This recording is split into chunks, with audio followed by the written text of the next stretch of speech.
सावधान।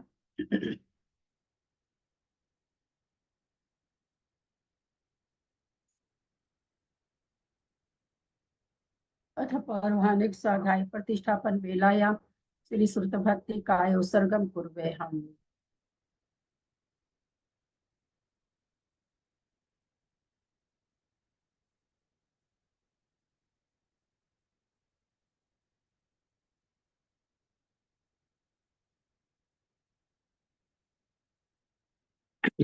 कोटिशतं द्वादशैव कोट्यो लक्षान् श्रुति तत्कानि चैव पञ्चाशदस्तु सहस्रसङ्ख्यामेतत् श्रुतं पञ्चपदं नमामि अरहन्त भासि यथं गणहरदेवहिं गन्धियं सर्वं प्रणमामि भक्तियुक्तो सुज्ञानमोहयं शिरसा इच्छामि भक्ति सुभक्ति कौसको कौतोसल अंगो बंग पैनी पाहुडे परियम सुत पढ़म पानो को गया चिलिया चे सुतते थुई धम कहाय निचकालम अच्छे मी पूज्य मी बंदामी नमस्सामी दुख कहो कम कहो बोहिला हो सुगई गमनम सामय जिन संपत्ति हो मजम अथ पौर्वाणिक स्वाध्याय प्रतिष्ठापन बेलाया श्री आचार्य भक्ति काय उत्सर्गम कुरु।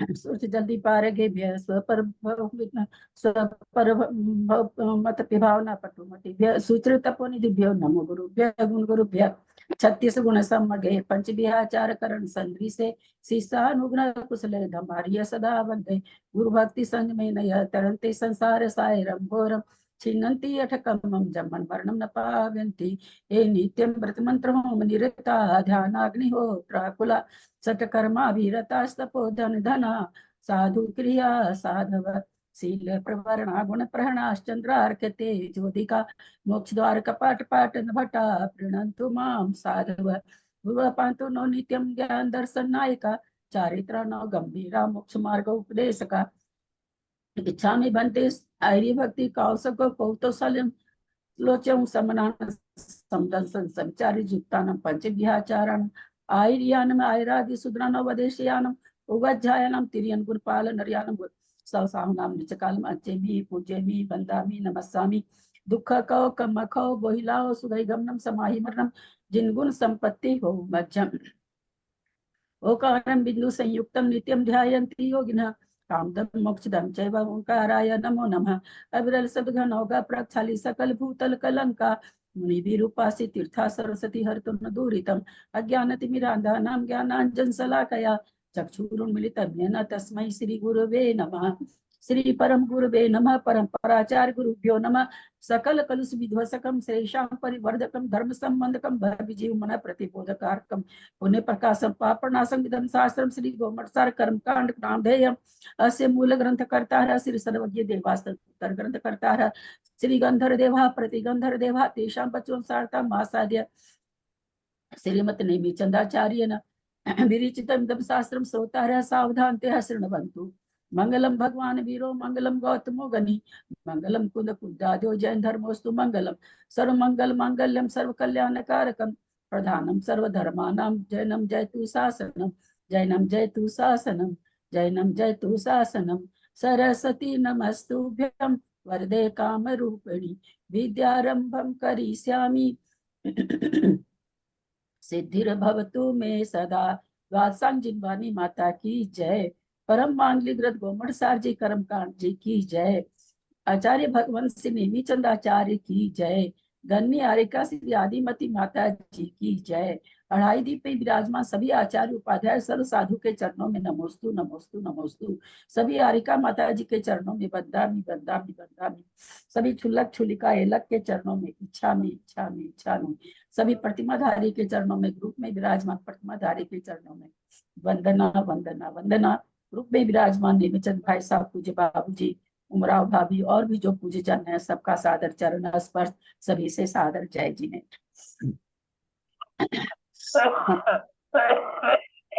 तो परम माननीय सार जी कर्मकांड जी का स्वाध्याय कर रहे हैं जिसके रचयिता आचार्य भगवान देवीचंद आचार्य हैं। उस पर आरिका गण्य आदिमती माता जी ने टीका की है उससे हम स्वाध्याय कर रहे हैं। गोमटसार कर्मकांड जी में 9 अधिकार हैं। दूसरा अधिकार हमारा चल रहा है दूसरा अधिकार में आचार्य ने प्रतिज्ञा की है, बंध उदय सत्व को ओघ और आदेश से कहूंगा। बंध सम्बन्धी जितनी भी चीजें आचार्य को बतानी थी, जितना भी हमें ज्ञान देना था, आचार्य ने दे दिया। अब अनुभाग बंध चल रहा है। अनुभाग बंध में कैसे कैसे अनुभाग पड़ता है, घातिया कर आदि 100 जो 20 कर्म बनते हैं, उनमें किस तरह से अनुभाग पड़ता है, कैसे कैसे अनुभाग से प्रकृतियापन परिणमन करती है, उसका विचार चल रहा है, उसका स्वाध्याय हो रहा है। आगे जो गाथा आने वाली है, 2-3 गाथा बची है, बहुत ही मेरे जैसे पामर आदमी के लिए तो बहुत ही अच्छी गाथा है। गाथाएं तो सभी उत्कृष्ट है, गाथा तो कोई नहीं कम अच्छी है, पर कोई कोई गाथा हमारे जीवन में अनुभवन में आती है, वो गाथाएं थोड़ी ज्यादा प्रिय लगती हैं। उसी तरह की गाथाएं आगे आ रही है। पणमीय शिरसा नेमिं पुनरयन विभूषणं महावीरं सम्मतरयन निलयं पैडि समुत्थितनं गोच्छं नम्यून नेमि चन्दम् असहाय परकं महावीरं बन्धुदय सत्यजूतं भोगादेशे थवं गोच्छम्।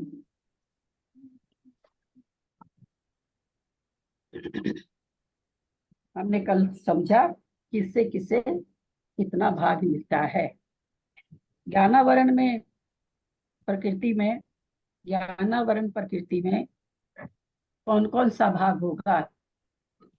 4 भाग में से चारों चारों तरह के स्पर्धक पाए जाएंगे। अनुभाग शक्ति से जब हम किसी चीज को वर्णित करेंगे तो हम स्पर्धक बोलेंगे। एक दिन आगे बताया जा चुका है, स्पर्धक शक्ति के लिए स्पर्धक। ज्ञानावरण कर्म हमारे किस किस तरह के स्पर्धक रूप बंधता है। हैंड रेज करेंगे, कोई भी ऐसे नहीं बोलेंगे, क्योंकि जो नए लोग नहीं जानते उनको परेशानी हो जाती है। मेरा प्रश्न पुनः सुने, ज्ञानावरण कर्म हम किस किस अनुभाग सहित बांधते हैं, कैसे कैसे अनुभाग सहित बांधते हैं? किन्हीं के यहाँ से आवाज आ रही है, अपने को म्यूट करें। उषा सेठी अपने को म्यूट करो। चक्रेश जी अपने को म्यूट करिए। मुझे बोलना ही नहीं पड़े, मुझे ये म्यूट करने के बोलने में बहुत खराब लगता है, बहुत ही खराब लगता है मुझे। आपका मंगलाचरण चलता है ना, जब भी लोगों के यहाँ से डिस्टर्ब आता है, कम से कम उतने समय बंद रखना चाहिए ना। ये तो अपने विचार है विजया जी, क्या किया जाएगा, सबका अपना अपना विचार, अपना मन है। आज जय श्री श्राफ जी का हाथ हैंड रेज है। आप बोलिए जयश्री जी। ज्ञानावरण कर्म में देशघाती और सर्वघाती दोनों प्रकार के स्पर्धक पाए जाते हैं। बस म्यूट कर लीजिए, म्यूट कर लीजिए, और सम्यक तो प्रकृति म्यूट रूप कर लीजिए, म्यूट कर लीजिए, म्यूट कर लीजिए। चलो, ज्ञानावरण में किस ज्ञानावरण कर्म हमारे बन रहा है, स्पर्धक किस किस रूप परिणमन करते हैं? हाँ बोलो अनीता। लटा रूप और दारुण रूप, दारुण का एक भाग, जैसे कि वो बताना है कि देशघाती सर्वघाती की अपेक्षा बताना है। मतलब इसमें किसके ये मतलब चारों अनुभाग से बताना है कि देशघाती चारों अनुभाग ज्ञानावरण हमने प्रकृति जब बता दी तो ये सब तो पूछने की जरूरत ही नहीं बच जाती है। देशघाती बताना है कि फलना बताना है। जब प्रकृति का नाम मैंने ले लिया, हम अगर ये कहते घातिया कर्म की प्रकृति, तो तुम्हारा प्रश्न उठता कि घातिया में कौन सी बोल रहे हैं। जब मैंने ज्ञानावरण कर्म ही बोल दिया तो पूछने की तो जरूरत ही नहीं रह गई ना। ज्ञानावरण कर्म हम किस किस स्पर्धक रूप बांधते हैं, लता बनता है। लता रूप और दारुणता बहुभाग रूप, क्या इस ज्ञानावरणी प्रगति का आप अनुभाग कुछ स्पर्धक पूछे ना, स्पर्धक ही तो बोलना है। चलिए, मंजू जी भी शायद हाथ उठा रखी थी, जयपुर मंजू जी। हाँ बोलिए। लता, हाँ, ज्ञानावरणी में लता, दारू, अस्थि, शेल रूप चारों तरह के स्पर्धक पाए जाते हैं। चलिए बाबू जी भी गर्दन हिला दी है। बाबू जी किस तरह से समझाऊं कि आप लोगों को समझ में आए? समझाने का सबसे पाए जाएंगे आप बोलने मेरे क्या बाबू जी आप? हाँ अभी मैंने भी हाथ उठाया हुआ है, देखा नहीं आपको। चलिए फिर से प्रश्न करते हैं। चारों रूप से ज्ञानावरण में, केवल ज्ञानावरण में किस तरह से स्पर्धक पाए जाएंगे? केवल ज्ञानावरण तो अभी बोला आपने, पहले सिर्फ ज्ञानावरण पूछा था। हाँ, पहले ज्ञानावरण पूछा था। हाँ हाँ, केवल ज्ञानावरण में तो सर्वघाती स्पर्धक। केवल ज्ञानावरण में किस रूप स्पर्धक पाए जाएंगे? बोलिए जयश्री जी। हाँ, दारू का अनंत बहुभाग, शैल और अस्थिर रूप। शैल और अस्थिर रूप पाया जाएगा, क्योंकि घातीयकरण में जो केवल केवल ज्ञानावरण है वो सर्वघाती है। सर्वघाती में देशघाती स्पर्धक नहीं पाए जाते हैं। अवधि ज्ञानावरण में कैसे, अवधि दर्शन में कैसे स्पर्धक पाए जाएंगे? अवधि दर्शन में कैसे कैसे स्पर्धक पाए जाएंगे? मंजू जी जयपुर। चारों तरह के चारों तरह के पाए जाएंगे। लगातार अस्थिर। मिश्र मिश्र सम्यक्त में कैसे स्पर्धक पाए जाएंगे? हैंड रेज करेंगे। मिश्र प्रकृति में कैसे स्पर्धक पाए जाएंगे? कृष्णा जी। मिश्र प्रकृति में यही पाए जाएंगे, अस्थि रूप और शैल रूप और दारू का बहुभाग। समझ याद, दारू का बहुभाग, अस्थि रूप और शैल रूप। हाँ ठीक है, म्यूट कर लीजिए। मिश्र प्रकृति में कैसे स्पर्धक पाए जाएंगे? जयश्री श्राफ। हाँ, दारू का अनंत बहुभाग, अनंतवा भाग, वैसे तो दारू का अनंतवा भाग छोड़कर और दारू का अनंत बहुभाग में से अनंत भाग तक, इतने तक पाई जाएगा। बिल्कुल, बहुत सही उत्तर। अरे एक मिश्र प्रकृति तो ऐसी है जिसमें केवल दारू रूप कितना चित्र बना के भेजा, उसके बाद भी जब नहीं समझ पाते हैं तो हम, मुझे नहीं पता कि और क्लासों में आप लोग कैसे समझते हैं। चित्र बना के भेजने के बाद, समझाने के बाद भी समझ में नहीं आता है। चित्र बना के भेजा, मिश्र प्रकृति लिखी हुई है, दारू के हिस्से में लिखी हुई है खाली, कहाँ से उसमें शैलस्थी आ गया? शैलस्थी आने से सम्यक रूप परिणाम होंगे वहां? इतना भी, ये भी थोड़ा सा दिमाग लगाना चाहिए। सम्यक्त प्रकृति में किस रूप स्पर्धक पाए जाएंगे? सम्यक्त प्रकृति में किस रूप स्पर्धक पाए जाएंगे? चक्रेश जी। लता रूप पाए जाएंगे और अनंतवा भाग जो है वो दारू का भी पाया जाएगा। दारू का पाया जाएगा, बहुत अच्छा। तो मुझे संतोष हो गया है कि सबको ये चीज तो समझ में आ गई, क्योंकि आगे बढ़ने के पहले हम जानना चाह रहे थे कि आप लोग देशघाती सर्वघाती ये समझ पाए हैं कि नहीं। यानी सर्वघाती में जितनी भी सर्वघाती प्रकृतियां हैं उसमें कितना पाया जाएगा? शैल, अस्थि और दारू का अनंत बहुभाग पाया जाएगा। जितनी देशघाती प्रकृति है उसमें चारों तरह के स्पर्धक पाए जाएंगे। घातिया कर्म की बात अभी चल रही है, अब ये घातिया कर्म का तो आया ही नहीं है। तो घातिया कर्म चार रूप से परिणमन करती है, शैल, अस्थि, दारू और लता रूप से परिणमन करती है। अब आगे की गाथा लेते हैं, स्पर्धक कैसे कैसे बढ़ते हैं चारों में। वो कल हम लोगों ने इसका मैथमेटिक्स देख लिया था। 182 नंबर गाथा आज ले रहे हैं। गाथा का उच्चारण वो लोग करें जो दोबारा नहीं करे हैं। आवरण देश घादम तराय संजलन पुरिस सतरसम चहुबिय भाव परिणदा तिबिया भावांशेषानम। आवरण देश घादम तराय संजलन पुरिस सतरसम चदुबिय भाव परिणदा तिबिया भावांशेषानम। मैं करूँ कथा चाचा का जी? उच्चारण करो, अनीता कर रही, करो। सादा चरण स्पर्श।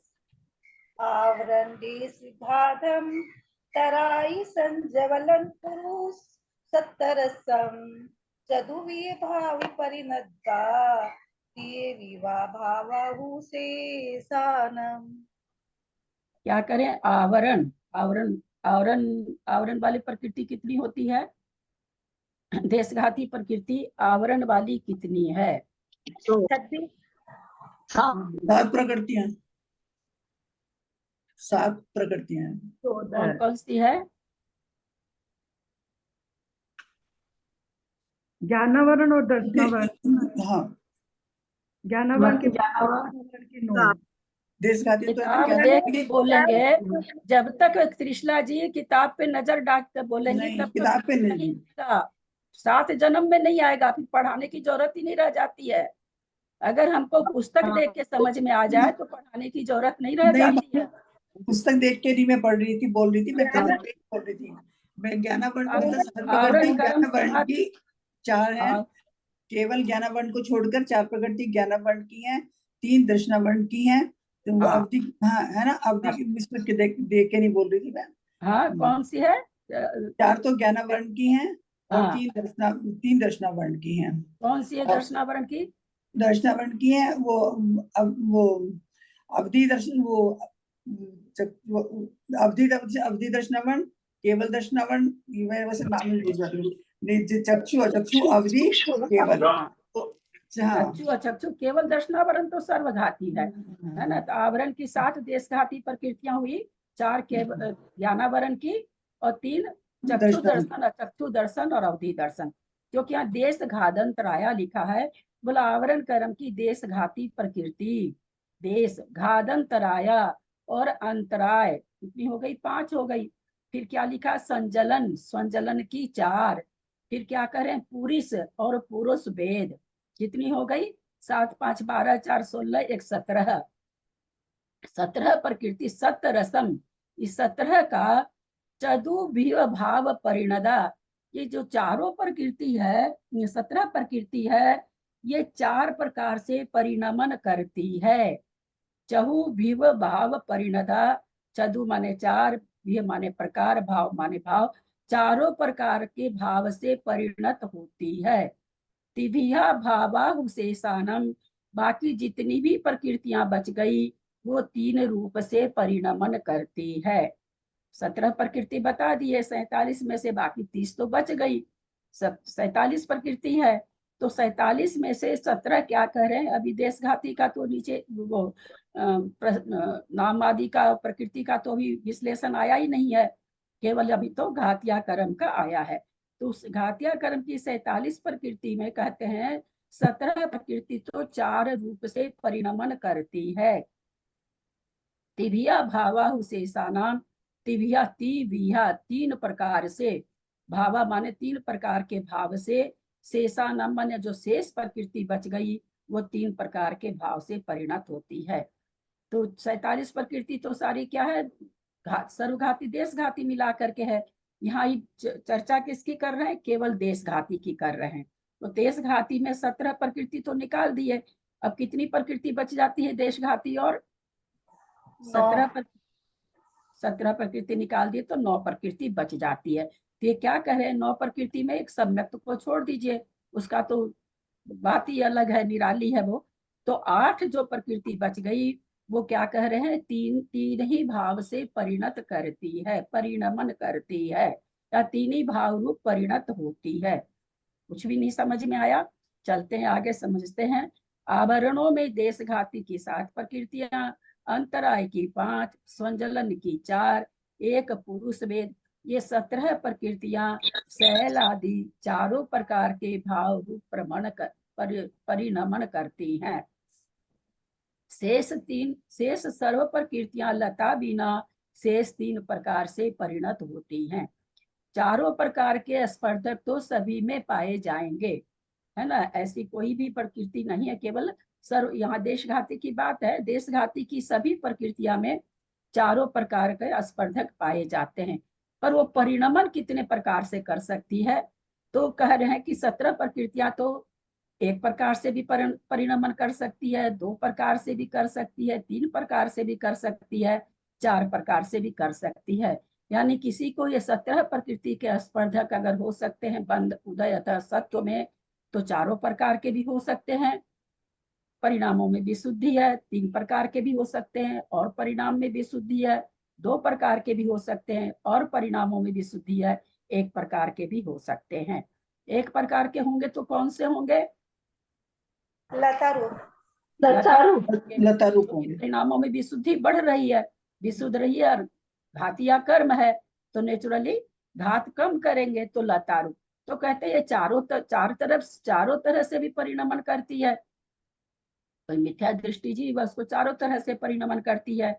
कोई के परिणाम में विशुद्धि आ गई, वो शैल रूप से उसके स्पर्धक नहीं बंध रहे हैं अथवा उदय में नहीं आ रहे, तीन ही प्रकार से आ रहे। कोई और परिणामों में विशुद्धि कर लिया तो उसके दो ही प्रकार के बंध रहे हैं, चाहे दो ही प्रकार के उदय में आ रहे हैं। और परिणामों में विशुद्धि हो गई तो उसको एक लता रूप ही उदय में आ रहे हैं, मतलब बहुत हल्के रूप, घातिया कर्म है, बहुत हल्का घात कर रही है, तो एक ही रूप। ये 17 प्रकृतियां। तो लेकिन बाकी जो 8 प्रकृति है वो भी तो देशघाती है। जो 8-9 कसाय है वो भी तो देशघाती है, पर उनका परिणमन क्या कह रहे हैं कि लता रूप नहीं होता, यानी स्पर्धक चारों रूप से पाए जाएंगे उसमें, लेकिन उसका परिणमन जो होगा या तो शैल अस्थि दारू लता रूप चारों तरह से होगा, या अस्थि दारू लता रूप होगा, या फिर दारू और लता रूप होगा, केवल लता रूप नहीं होगा।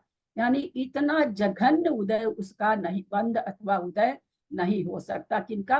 8-9 कर्मों का।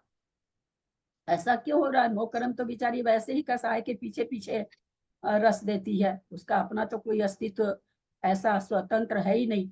हमारे अनंतानुबंधी रहती है तो अनंतानुबंधी के जैसे फल देती है, ये अप्रत्याख्यानावरण रहती है तो अप्रत्याख्यानावरण के तरह उदय देती है। बाबू जी, इसको समझने में मेरी हालत खराब हो गई कि 9 कर्म की 8 प्रकृतियां और उसको लता रूप क्यों नहीं परिणमा रहे हैं, ऐसा क्यों आचार्य भेदभाव कर रहे हैं। आचार्य बेचारे भेदभाव क्या करेंगे, हमारे समझ की कमी है। तो बहुत ही, तो इसका ऐसे हम इसको समझें, ये जो 8 प्रकृतियां कहाँ बंध से बिछुन हो रही है, 9 कर्म की 8 प्रकृतियां कहाँ तक? छठे में है, छठे में और आठवें में। और 8वें में छठे और 8वें, लास्ट 8वें में चली जाती है ना। बाकी ज्ञानावरण दर्शनावरण अंतराय कहाँ तक जा रही है? 10वें तक, 10 10वें तक। 10वें तक जा रही है। दीदी दो प्रकृति तो पहले दूसरे कहाँ गुण तक स्थान में चली जा जाती रहा है। है? नपुंसक वेद स्त्री वेद तो शुरू में ही चली जाती है, पहले दूसरे। एक पुरुष वेद भी तो बीच में घुसा नहीं, स्त्री वेद नपुंसक और स्त्री वेद पुरुष वेद कहाँ तक जा रहा है? नपुंसक पहले गुण स्थान में, स्त्री वेद दूसरे में। अरे भैया, और वेद के बारे में क्यों बोल रहे हैं? बिना यूजलेस चीजें क्यों बोलते हैं आप लोग? आप लोगों को खाली पूछा गया पुरुष वेद, तो आप 2 वेद और क्यों ले आए उठा करके? बिल्कुल प्रश्न के अनुसार उत्तर देंगे, नहीं तो यह ग्रंथ नहीं चल सकेगा आगे। ऐसे ही बहुत टफ है। पुरुष वेद तो 9वें गुण स्थान। आप लोगों को समझाती हूँ, पुरुष वेद कहाँ तक जाता है? 9वें गुण स्थान। 9वें गुण स्थान तक। गुण स्थान में बंद भी छुट्टी है, सीधे ये बोलना चाहिए। तो नपुंसक वेद स्त्री वेद ये सब कहाँ से ले आते हैं? इतने भारी कथन में अगर आप लोग इस तरह करेंगे तो ना सारा ग्रुप को कुछ नहीं मेरा पढ़ने मतलब था पड़ेगा। कि वो 9 प्रकृति में है, वो इसलिए मैंने 9 प्रकृति का तो बात पहले ही हो गया ना कि 8वें गुण स्थान तक चली जाती है। फिर मैंने 3 ज्ञानावरण दर्शनावरण अंतराय की भी बात हो चुकी, उसके बाद मैंने पुरुष वेद बोला है। पुरुष वेद तो बहुत बाद में आया है। हम 9 कसाय का सुन के बोल दिया। कहाँ होती है? 9वें में होती है। तो 8वें से 9वें में परिणामों की विशुद्धि और ज्यादा, 9वें से 10वें में परिणामों की विशुद्धि और ज्यादा। इस कारण से यहाँ पर 9वें गुण स्थान में जो छपक श्रेणी चढ़ता है उसके बहुत सारे करण होते हैं। लब्धि सार वगैरह में आया, देशघाती करण, क्रम करण, उपशांत करण, अंतर करण, ऐसे करके कई तरह के करण होते हैं जो 9वें गुण स्थान में होते हैं। उन करण के द्वारा, चूंकि घातिया कर्म की प्रकृति है, तो ये लता रूप से परिणमन कर जाती है, यानी केवल उदय में उसको आता है अथवा बंद होता है तो लता रूप से ही होता है, बाकी 3 रूप से नहीं होता है। यही कारण है 8 कसाई जो गई वो 8वें गुण स्थान तक चली गई। 8वें गुण स्थान तक परिणामों में इतनी विशुद्धि नहीं बनी कि एक रूप परिणाम आ सके। एक रूप परिणमने के लिए कसाय के लिए बहुत विशेष परिणामों की जरूरत पड़ती है। वो केवल छपक श्रेणी वाले के ही होते हैं, उपसम श्रेणी वाले के भी नहीं होते। प्रायोग्य लब्धि में भी हम लोग जानते हैं अनुभाग दो रूप करता है, एक रूप प्रायोग्य लब्धि में हम लोग पढ़े हैं ना, एक रूप परिणमन वहां भी नहीं करता, अनुभाग को दो रूप अप्रशस्त प्रकृतियों का अनुभाग दो रूप परिणमन करता है, ये उसकी शर्त है प्रायोग्य लब्धि में, तो वहां भी दो रूप परिणमन करते हैं। ये खास परिणामों से छपक श्रेणी में चढ़ने वाले जीव के ही होते हैं, और वही इन देशघाती प्रकृतियों के स्पर्धक को लता रूप से बांध पाता है। समझ में आया कि नहीं यहाँ तक?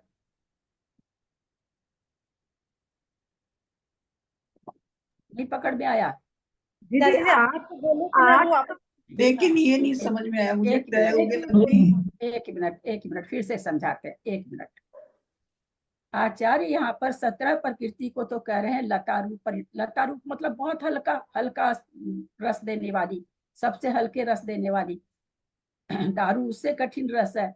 तो आचार्य यहाँ क्या कह रहे हैं, जो देशघाती की प्रकृतियां हैं उसमें से 17 प्रकृति का रस लता रूप तक जा सकता है।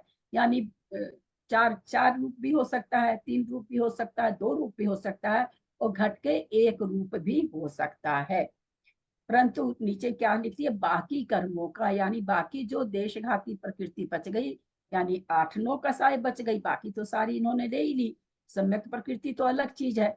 तो 8 प्रकृति का कहते हैं परिणमन लता रूप नहीं होता, घट करके कितना होता, दारू और लता रूप होता, यानी दारू रूप ही रहता है, उसके नीचे उसके स्पर्धक उससे कम रस वाले नहीं होते। इसका कारण क्या है, क्योंकि घातिया कर्म की प्रकृति है, जितने परिणाम विशुद्ध होंगे उतने उनका अनुभाग घटेगा, क्योंकि घातिया कर्म में तो अनुभाग घटाना है, लता में अनुभाग घट रहा है। तो 8 प्रकृति का अनुभाग क्यों नहीं ज्यादा घट रहा है, क्योंकि 8वें गुण स्थान तक 8-9 कसाई चली जाती है। 8वें गुण स्थान तक परिणामों में उतनी विशुद्धि नहीं पाई जाती जिससे इन 8 कर्मों का रस लता रूप हो सके। इसलिए इन 8 कर्मों का रस तो दो ही रूप से लास्ट में 2 रूप परिणमन करता है। बाकी जो 17 प्रकृति है, 9वें में जा रहा है या पुरुष वेद जा रहा है, बाकी 10वें में जा रही है, वो भी छपक श्रेणी वाला उपसम श्रेणी वाले के नहीं, एक विशेष परिणाम के द्वारा ही इसका लता रूप स्पर्धक होता है। वहां पर कई तरह के करण पाए जाते हैं, छपक श्रेणी वाले के अंतरकरण, क्रम करण, देशघाती करण, ऐसे बहुत सारे करण वहां पर लब्धिसार वगैरह में आया है, बहुत तरह के करण करता है। करण माने परिणाम, उन करण परिणामों के द्वारा इनको लता रूप कर लेता है 17 प्रकृतियों का रस के रस को। तो ये 17 प्रकृति जो है देशघाती की, ये एक रूप भी परिणमन कर पाती है, यानी केवल लता रूप, कितना एकदम थोड़ा सा रस रह गया, और कहीं भी नहीं होता, न उपसम श्रेणी में होता है।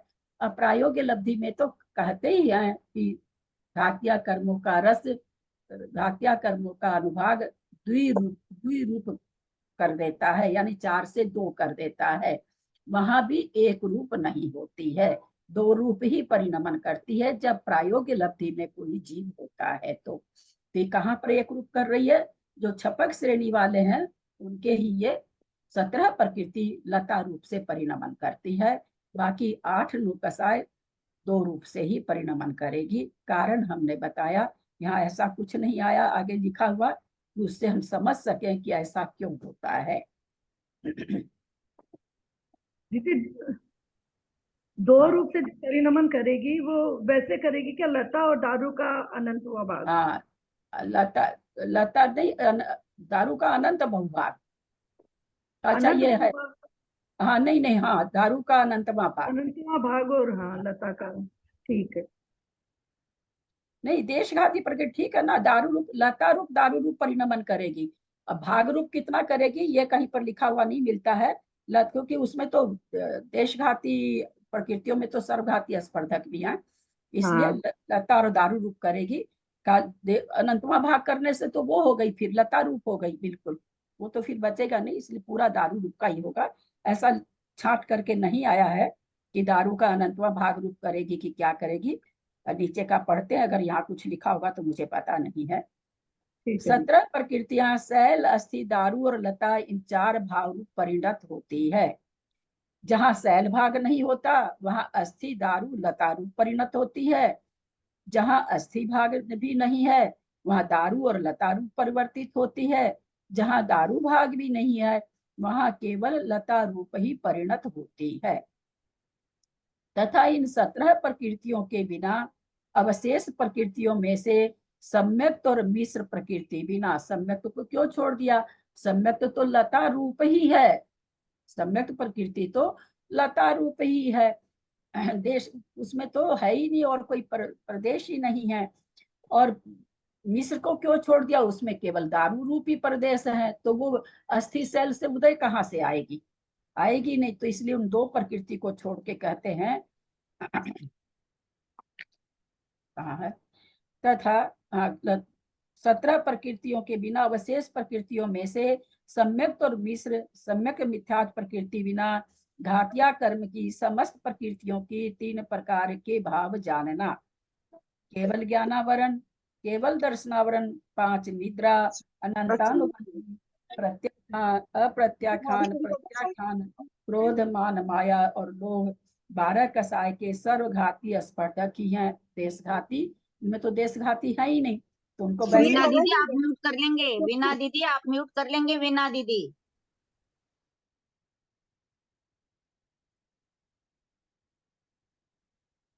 देशघाती स्पर्धक नहीं है तो इनकी तो कोई बात ही नहीं करनी, ये तो लता रूप में आ ही नहीं सकते हैं, दारू का अनंत में भाग में आ ही नहीं सकते हैं, क्योंकि उनमें तो स्पर्धक ही सर्वघाती हैं।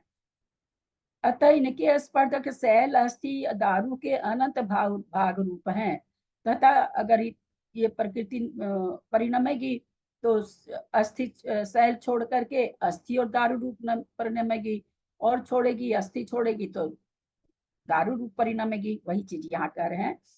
अतः इनके स्पर्धक सैल, अस्थि, दारू के अनंत भाग बहुरूप हैं तथा सैल बिना 2 प्रकार, अस्थि बिना 1 प्रकार भी पाए जाते हैं, है ना। ये जितने सर्वघाती प्रकृतियां हैं इनमें कैसे कैसे स्पर्धक पाए जाते हैं। परिणामों की विशुद्धि हो रही है तो सैल रूप नहीं पाएंगे, अस्थि और दारू रूप पाए जाएंगे, और परिणामों में विशुद्धि आ गई तो अस्थि रूप नहीं पाए जाएंगे, दारू रूप पाए जाएंगे, पर पाए जाएंगे सर्वघाती ही। इसलिए 3 प्रकार के भाव रूप है, बाकी ये 4 प्रकार के तो हो ही नहीं सकते, लता रूप तो इसमें है ही नहीं, तो 3 प्रकार का ही परिणमन करते हैं। बाकी जो 17 प्रकृति ऊपर आई वो 4 रूप से परिणमन कर रही थी और सर्वघाती 3 रूप से परिणमन कर रही थी। अब आगे क्या बता रहे हैं? पुरुष वेद के बिना 8 9 कसाय, सैल, अस्थि, दारू और लता रूप 4 प्रकार के अनुभाग से सहित है। अनुभाग तो 4 प्रकार का है, 8 9 कसाय में पुरुष वेद के बिना 4 भाग के अनुभाग से सहित है। लेकिन क्या कह रहे हैं? इनमें से सैल, अस्थि, दारू और लता तथा अस्थि, दारू और लता रूप अथवा दारू और लता रूप से 3 प्रकार से परिणत होती है, केवल लता रूप से कदाचित भी परिणत नहीं होती। जो 8 कसाय है वो कभी भी इतना कम रस वाली नहीं होती कि लता रूप से उदय में आए अथवा लता रूप से बंधे। जब भी लास्ट इसका होगा तो लता और दारू रूप होगा। बाकी 17 प्रकृति में 9 कसाई की 1 प्रकृति पुरुष वेद भी उसमें गया। ये क्या है? 4 प्रकार से परिणमन करेगी, सैल, अस्थि, दारू और लता बंधेगी तो 4 प्रकार से ये भी जो, लेकिन ये घटती जाएगी। किसी के परिणामों से घट रही है तो सैल रूप चला गया, और परिणाम अच्छे हुए तो अस्थि रूप चला गया, और परिणाम अच्छे हुए तो दारू रूप से खत्म नहीं हो सकती है, दारू और लता रूप से तो बंधेगी बंधेगी 8 9 कसाय। किसी को नहीं समझ में आया है तो पूछ सकते हैं, थोड़ी सी तो टेढ़ी है गाथा। ये लास्ट वाला वापस से बताइए ना, पुरुष वेद के बिना 8 कसाय 9 कसाय। पुरुष वेद ये तो जो चला 3 पुरुष वेद के बिना जो 8 3 प्रकार से बंधेगी, हाँ तो कोई भी 3 हो सकता है क्या? नहीं, कोई भी 3 कैसे होगा? परिणाम में विशुद्धि लता होगी तो तो। नहीं होगा ना? 1 मिनट बोलिए। कोई भी 3 तो ऐसा हो सकता है क्या? क्या किसी के जब भी सैल रूप अगर किसी के स्पर्धक बन रहे हैं तो उसमें 4 प्रकार के स्पर्धक पाए जाएंगे, जिसमें है देशघाती में तो इसलिए एक रूप बंधेगी। ये प्रश्न सबसे शुरू में किया गया था, अब तो आ तो गई थी जल्दी। एक रूप जब भी बंधेगी तो लता रूप बंधेगी, दो रूप बंधेगी तो लता और दारू रूप बंधेगी, तीन रूप बंधेगी तो लता दारू और अस्थि रूप बंधेगी। खाली शैल रूप थोड़ी बन सकती है। कभी भी स्पर्धक ऊपर वाले थोड़ी खाली आएंगे, चारों प्रकार के स्पर्धक आएंगे। अगर घटेंगे तो ऊपर से घटेंगे, परिणामों में विशुद्धि होगी तो परिणामों में संश्लेष होगा, तो जैसी प्रकृति प्रशस्त अप्रशस्त प्रकृति तो भी नीचे आएगी, वो तो दूसरी तरह से उसका परिणामन होगा। अभी तो केवल हम लोग अस्थि शैल और दारू और लता देख रहे हैं। तो एक रूप परिणमेगी इसमें तो आपने लता, बताया, इसमें आपने बताया था दो रूप परिणमेगी तो लता और दारू रूप परिणमेगी, तीन रूप परिणमेगी तो लता दारू और अस्थि रूप परिणमेगी, चारों रूप परिणमेगी तो चारों रूप परिणमेगी। निषेक बंध में सभी तरह के पाए जाएंगे। जैसे जैसे परिणामों की विशुद्धि होती जाएगी वैसे वैसे निषेक अन्य रूप जो गाढ़ा रूप है वो खत्म होता जाएगा, तीव्रता खत्म होती जाएगी, थोड़े थोड़े नीचे आते चले जाएंगे। और बंध भी फिर उसी तरह का होगा, जो उस समय बंध होगा उसमें भी शैल रूप के स्पर्धक नहीं बंधेंगे। हाँ, क्या बोल रही त्रिशला जी? अरे जी, आपने जो है ना, जो 8 9 कसाई की बात हो रही थी, 8 9 कसाई में आपने कहा या तो जैसे शैल अस्थि और दारू रूपबंदी, या अस्थि और दारू रूपबंदी, आपने फिर मतलब मैंने ऐसा हम तो सुना ऐसे नहीं बोले। आप लोग कहाँ से मेरे वाक्य में से ऐसा अर्थ निकालते हैं, हम तो यही नहीं समझ पाते हैं। बार बार कह रहे हैं बंधेगी तो चारों रूप बंधेगी, तीन रूप बंधेगी तो अस्थि रूप नहीं बंधे, शैल रूप नहीं बंधेगा। लता को क्यों छोड़ दिए? मैंने शुरू सबसे पहला प्रश्न मैंने लता किया था, नहीं आज क्लास शुरू हुई 2 3 प्रश्न के बाद सबसे पहला प्रश्न शुरू किया था कि अगर कोई परिणामों में विशुद्धि हो रही है तो कौन सा छोड़ेगा? पहले शैल रूप छोड़ेगा, लता रूप थोड़ी छोड़ेगा, शैल रूप छूटेगा। नहीं, ये तो भाभी मैं बता रही हूँ, शैल रूप छूटेगा। मैंने ये नहीं कहा नहीं छूटेगा, ये तो मैं समझ रही हूँ, पर मैं ये नहीं समझ पा रही हूँ जो 8 9 कसाई हैं उनमें जो लता रूप और दारू रूप बाद की जो है दो प्रकृतियां हैं, तो वो दारू रूप और लता रूप बंधेंगी। बंधेंगी, परिणमन करेंगी, उसी तरह से फल देंगी। क्योंकि 8वें गुण स्थान में परिणामों की इतनी विशुद्धि नहीं होती कि घातिया कर्म, कर्म तो घातिया है, देश घाती है, तो घातिया कर्म 8 9 कसाय इतनी हल्की बंधे, ऐसे परिणाम वहां नहीं पाए जाते हैं। इसलिए वहां पर लता और दारू रूप से बंधेगी। और आगे जो घातिया कर्म जा रहे हैं वो उन घातिया कर्मों में क्या हो रहा है, क्योंकि परिणामों में विशुद्धि पाई जा रही है तो केवल वो लता रूपी परिणमन कर सकते हैं। लेकिन 8 9 कसाय खाली लता रूप इतनी जघन्य रूप से नहीं आएगी उदय में कभी भी, न बंधेगी।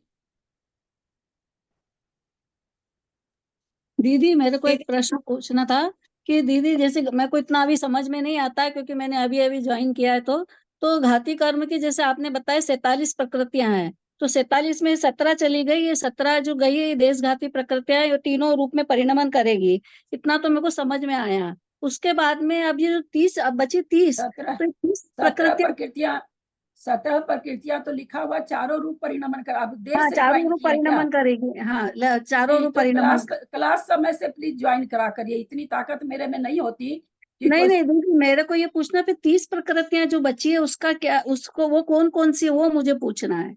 वो तो आ ही गया ना इसमें, उसमें हाँ तो सर्वघाती स्पर्धक ही हैं। बाकी जो सर्वघाती प्रकृतियां हैं तो वो तो सर्वघाती स्पर्धक हैं, तो वो कहाँ तक गिरेगी? तो अस्थि शैल रूप छोड़ करके अस्थि और दारू रूप बंधेगी, फिर अस्थि रूप चला जाएगा तो केवल दारू रूप बंधेगी। वो लता रूप तो आ ही नहीं सकती ना, दारू रूप आकर के जो सर्वघाती है उनमें है ही नहीं, लता रूप स्पर्धक उसमें है ही नहीं। लेकिन एक रूप वो बंध सकती है, कौन से रूप? दारू रूप बंध सकती है, दारू रूप उदय में आ सकती है। लता रूप स्पर्धक किसमें है? देश घाती में है। तो देश घाती में उन्होंने कहा 17 प्रकृतियां जो है इसकी देश घाती की, वो तो खाली लता रूप से भी बंध भी सकती है, लता रूप से उदय में भी आ सकती है। लेकिन जो 8 9 कसा है उसके लिए आचार्य कह रहे हैं ये जब भी लास्ट इसका रस घटेगा तो कहाँ तक घट जाएगा? बोलो दारू और लता तक। अस्थि शैल खत्म हो सकता है इसका, लेकिन ये दो रूप रस में बनती रहेगी और दो रूप रस में ही ये फल उदय देगी। एक एक तरह से लता रूप के रस में ये कभी भी नहीं देगी, ठीक है दीदी, क्योंकि ये ठीक है। नीचे के गुण स्थान में जाती है। 8वें गुण स्थान में परिणामों में इतनी विशुद्धि नहीं पाई जाती कि घातिया कर्म की 8 प्रकृतियों को लता रूप से परिणमा सके, इसलिए लता रूप दारू रूप परिणमाता है। ठीक है दीदी। चाची जी, हाँ, इनमें जैसे ये 8 कसाई है, जो 9 कसाई में जो 8 कसाई बची है, उनमें अनुभाग तो चारों का ही रहेगा ना? अनुभाग सब में चारों का रहेगा, खाली सर्वघाती सर्वघाती प्रकृति में 3 तरह का अनुभाग पाया जाएगा। देशघाती में चारों तरह का अनुभाग है। देशघाती की जो प्रकृतियां हैं उसमें चारों तरह का अनुभाग है, और सर्वघाती में 3 तरह का अनुभाग है, शैल, अस्थि और दारू का अनंत बहुभाग। तो वो घटेगी, परिणाम में विशुद्धि होगी तो शैल रूप बनना छोड़ देगी, और परिणाम में विशुद्धि होगी तो अस्थि रूप बनना छोड़ देगी, और परिणामों में विशुद्धि होगी तो केवल दारू रूप बनेगी, और उसी रूप से वो खत्म भी हो जाएगी, क्योंकि उसमें लता रूप स्पर्धक तो पाए ही नहीं जाते हैं, इसलिए वो लता रूप तक तो पहुंचेगी नहीं। कितना भी परिणाम विशुद्ध हो, 10वें गुना स्थान में पहुंच गए, अंत समय है, विच्छुत्ति होने वाली है ये प्रकृतियां, उस समय भी इसका रस कैसा रहेगा? दारू रूप ही रहेगा, उससे नीचे इसका रस नहीं होगा सर्वघाती प्रकृतियों का।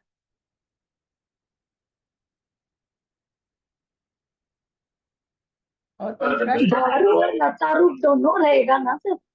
सिर्फ दारू या दारू और लता रूप दोनों लिखा है ना? हाँ, क्या चीज? दारू व लता रूप रहेगा ना, सिर्फ दारू थोड़ी। अरे लता उसमें है ही नहीं ना।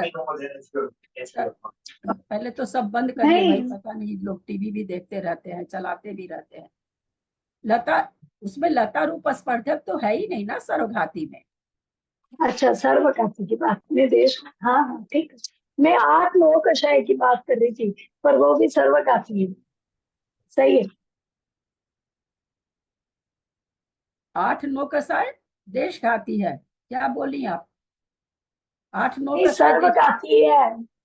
8-9 कसाय क्या हो गया? नहीं नहीं नहीं सॉरी, देशघाती है ना वो तो। देशघाती। देशघाती है तो उसके दारू और लता रूप रहेंगे, या अस्थि शैल दारू, या शैल दारू अस्थि और शैल लता। नहीं, शैल, अस्थि, दारू, लता, या फिर शैल वाले चले गए, अस्थि, दारू, लता, फिर शैल रूप भी चले गए तो दारू और लता रूप रहेगा। 8 हाँ कसाय। वही। और बाकी जो देशघाती प्रकृति 17 है, वो शैल, अस्थि, दारू, लता, फिर शैल रूप परिणाम विशुद्ध हुए तो शैल रूप से अब अनुभाग नहीं बन रहा है। अब अनुभाग उतना तीव्र हमारे नहीं बन रहा कि कुछ उदय में नहीं आए। अब क्या बनने लगा? अस्थि, दारू और लता रूप, परिणाम में और विशुद्धि आ गई तो अब बनने लगा दारू और लता रूप बनने लगा, और 9वें गुण स्थान में आ गए, छपक श्रेणी चढ़ रहे हैं, बहुत सारे करण परिणाम वहां पर हो रहे हैं, तो अब वो केवल लता रूप ही बन रहा है, और लता रूप ही उदय में आ रही है। 8-9 कसाय तो पहले चली गई, 1-9 कसाय बची पुरुष वेद, और 16 प्रकृति और बची देशघाती, जो कि प्रकृतियां 10वें गुण स्थान में कुछ जा रही है। तो इन सब का क्या होगा? इन सब का स्वजन कसाय भी है इसमें, इन सब का ये सारा क्या होगा? इनका अनुभाग कहाँ तक आ जाएगा? कितना कम हो जाएगा? लता रूप हो जाएगा। अनुभाग मतलब समझते हैं ना? अनुभाग मतलब क्या होता है? फल देने की शक्ति, रस फलदान फल शक्ति, देने की शक्ति। कि फल का हमको कितना वेदन हो रहा है ना? जैसे कोई पेट में दर्द हो रहा, हल्का हल्का हो रहा, मजे से क्लास भी कर रहे हैं, खाना भी खा ले रहे हैं, बना भी ले रहे हैं, हल्का हल्का दर्द है, तो क्या है तो सही पेट में दर्द उठ रहा, असाता वेदनी का उदय है, लेकिन लता रूप से उदय है, उतना हमको फर्क नहीं डाल रहा। वही थोड़ा और दारू रूप से रस देने लग जाए तो हम फिर बैठ जाएंगे, फिर मान लो और अस्थि रूप से देने लग जाए तो हम चलो भाई डाइजिन लो, ये लो, अजवाइन लो, फल्ला लो, ढिकड़ा लो, गर्म पानी पियो, गर्म पानी से सेको, हम ये सब करने लग जाएंगे। और वो पेट दर्द बढ़ता ही जा रहा है तो क्या भागेंगे? डॉक्टर के पास। जब शैल रूप से उसके उदय आने लगे तो हम डॉक्टर के पास भागेंगे, है ना? तो इस तरह से 4 तरह की शक्तियां होती है ना? 4 तरह की शक्ति से ये फल देते। ये अभी तक तो हम केवल घातिया कर्म की बात चल रही है, अभी प्रशस्त प्रकृति की बात नहीं आई है, अभी केवल हम 47 घातिया कर्म को समझे हैं। चाची जी, मतलब इनको ऐसे लता, दारू, अस्थि, सेल ऐसे ही लेने का खाना है ना? हाँ, लता, दारू, अस्थि, शैल भी घटाने में बोलेंगे तब तो ऊपर से घटाएंगे ना, कि भाई शैल रूप खत्म हो गया, है ना। बोलने में अगर हम कहें कि भाई अनुभाग कैसे बनता है घातिया कर्म का, तो कैसे भी बोल सकते हैं, लता दारू अस्थि शैल भी बोल सकते हैं, शैल अस्थि दारू लता ऐसे भी बोल सकते हैं। बोलना लेकिन क्रम से ही है, नीचे से बोलो या ऊपर से बोलो। लेकिन जब हम अनुभाग घटाने की बात करेंगे तो ऊपर से घटाएंगे। ऐसा नहीं कि एक प्रकार का अनुभाग बंधेगा तो शैल रूप बंधेगा, ऐसा नहीं होगा। शैल रूप जब भी बंधेगा तो चारों प्रकार के बंधेंगे। अस्थि रूप जब भी बंधेगा तो 3 प्रकार के बंधेंगे। दारू रूप जब भी बंधेगा तो 2 प्रकार का बंधेगा। लता रूप जब बंधेगा तो केवल लता रूप बंधेगा और उदय भी होगा। कोई प्रश्न है कि आगे चले? आगे चलते हैं। अब आ रही है अघातिया प्रकृतियों में अनुभाग का कथन करते हैं। बहुत बहुत बहुत अच्छी गाथा। अवशेषा पैडियो अघादिया न पड़ी भागा ता, पता नहीं अर्थ कर पाएंगे कि नहीं। ताएव पुण्य पावा शेषा पावा मुणे दब्बा। अवशेषा पैडियो अघादिया न पड़ी भागा ताएव पुण्य पावा शेषा पावा मुणे दब्बा।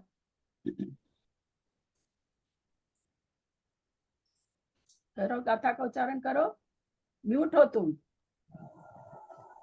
अवशेषा पैडियो घादिया न पड़ी भागा ताए पुण्य पावा शेषा पावा मुनि दब्बा।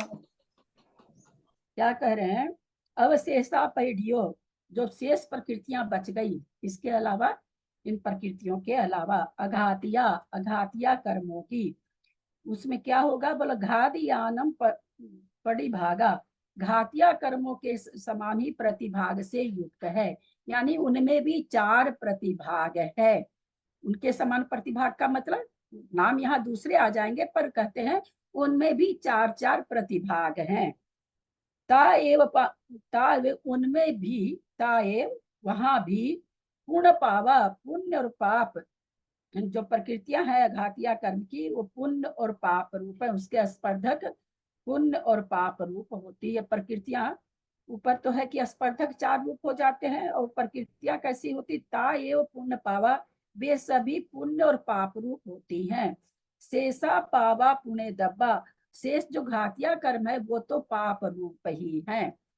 क्या कहना चाह रहे हैं कि अघातिया कर्म जो है उनका प्रतिभाग यानी स्पर्धक उसके कैसे होंगे? तो जैसे घातिया कर्म के स्पर्धक हैं वैसे ही होंगे, यानी 4 रूप ही होंगे। और उसमें भी फिर क्या कह रहे हैं? अघातिया कर्मों में जो 2 प्रकार की प्रकृति है, पुण्य और पाप, उसमें पाप प्रकृति तो घातिया के समान ही है, यानी पाप रूप ही है। घातिया के समान का मतलब गुणों को घात करने वाली नहीं, पाप रूपी है ना। शेषा पावा मुणे दब्बा, शेष जो है वो पाप रूप है, मुणे दब्बा ऐसा जानना चाहिए। आगे की गाथा लेते हैं, इसमें है अपने जानने की चीज। जानना चाहिए चाची जी। हाँ, मुनि दब्बा जानना चाहिए। आगे प्रशस्त व अप्रशस्त अघातिया कर्मों के स्पर्धक शक्ति को अन्य नामों से कहते हैं। अनुभाग शक्ति, स्पर्धक शक्ति बताने जा, स्पर्धक मतलब शक्ति, उसका क्या नाम होता है घातिया कर्म की प्रशस्त प्रकृति में, और अप्रशस्त प्रकृति में किस नाम से उसकी शक्तांश को नापा जाता है, वो आचार्य बता रहे हैं। गुडखंड सक्करा मिय सरिसा सत्थाहु कि निम्बकंजीरा विसहालाहल सरिसा सत्थाहु घादिपड़ी भागा। गुडखंड सक्रामिय सरिसा सत्थाहु निम्बकंजीरा विसहालाहल सरिसा सत्थाहु घादिपड़ी भागा। गुणखंड सक्करा मी सरिसा सत्ता हो निवकंजीरा विसहाला हल सरिसा सत्ता हो अघारी पड़ी भागा। गुड़ खंड सकरा, गुड़ खांड और शर्करा, अमीय माने अमृत, सरिसा माने सदृश, सत्था माने प्रशस्त प्रकृति। प्रशस्त प्रकृति का जो स्पर्धक है वह कैसे होते हैं? गुड़ रूप होते हैं, खांड रूप होते हैं, शर्करा रूप होते हैं और अमृत रूप होते हैं। नींब कंजीरा नीम रूप, कांजी रूप, विष विष रूप, हलाहल हलाहल रूप, सरिषा माने सदृश। नीम कांजी विष और हलाहल सदृश असत्था अप्रशस्त प्रकृति। हु माने निश्चय से, अघादि परिभागा अघाती अघातिया कर्म के ये प्रतिभाग हैं। यानी अघातिया कर्म में दो प्रकार से प्रकृति है, प्रशस्त प्रकृति, अप्रशस्त प्रकृति। प्रशस्त प्रकृति का प्रतिभाग तो कैसे चलेगा या स्पर्धक कैसे चलेंगे?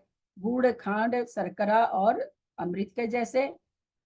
और इसका कैसे चलेगा? जो अप्रशस्त प्रकृतियां हैं अघातिया कर्म की, वो नीम कांजी विष हलाहल रूप चलेगी। क्या समझ में आता है कि प्रशस्त प्रकृति क्या? ज्यादा पुण्य का उदय आना। तो भाई थोड़ा सा पुण्य का उदय आया तो अपने को थोड़ा सा सुख लगता है।